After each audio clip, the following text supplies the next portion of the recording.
mes petits loups, vous êtes prêts?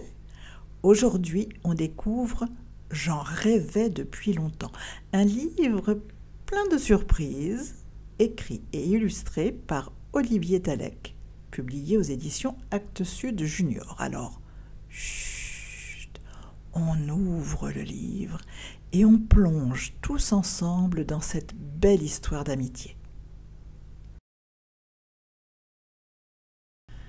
Ça faisait si longtemps que j'en réclamais un, que lorsque je l'ai vu, je n'en croyais pas mes yeux. Je me suis approchée et mon cœur s'est mis à battre très fort. Je l'ai tout de suite trouvé très mignon, avec ses grands yeux mouillés. Il a fallu qu'on s'habitue l'un à l'autre. C'est souvent comme ça avec les nouveaux amis.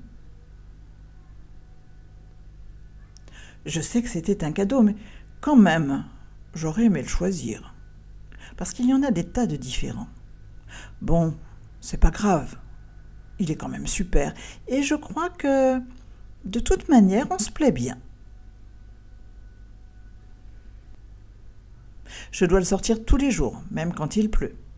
S'il reste enfermé toute la journée, il devient un peu zinzin. Et ça me permet aussi de le montrer aux copains. Tous mes amis en ont un. Mais je crois que c'est moi qui ai le plus beau. Il a pris la mauvaise habitude de fuguer. Je peux le chercher toute la journée. Il rentre toujours au bout d'un moment, mais quand même, je me demande où il peut passer tout ce temps. C'est pareil, quand on part en vacances, j'ai peur de le perdre. Le canapé, normalement, c'est ma place. D'ailleurs, je n'aime pas trop qu'il monte dessus, mais exceptionnellement, ça arrive qu'on regarde la télé ensemble en mangeant des chips. Et parfois, il s'y endort. Au début, je voulais qu'il dorme dans ma chambre. On a essayé, mais c'est pas possible. Il ne veut jamais aller se coucher, et il prend toute la place. Je crois que je vais plutôt l'installer dans la grande niche du chat à côté de la mienne. Comme ça, on ne sera pas très loin.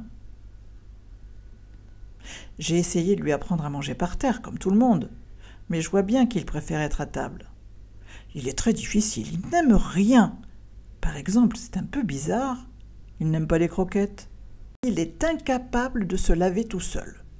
Heureusement, j'adore le brosser. Une fois sec, il est tout doux et tout chaud. On a un jeu tous les deux. Il lance un bâton et je dois aller le chercher. Je le lui ramène et il le relance. Ça peut durer des heures, il adore ça. Moi, je dois avouer qu'au bout d'un moment, je m'ennuie. Maintenant, on se connaît depuis longtemps. Ça se compte même en années. Il a bien grossi. Il prend plus de place dans le canapé. Il n'aime toujours pas les croquettes. Mais on est restés les meilleurs amis du monde. Et voilà mes petits loups. C'était l'histoire de J'en rêvais depuis longtemps. J'espère qu'elle vous a plu autant qu'à moi. N'oubliez pas de vous abonner pour ne pas rater la prochaine lecture. On se retrouve bientôt.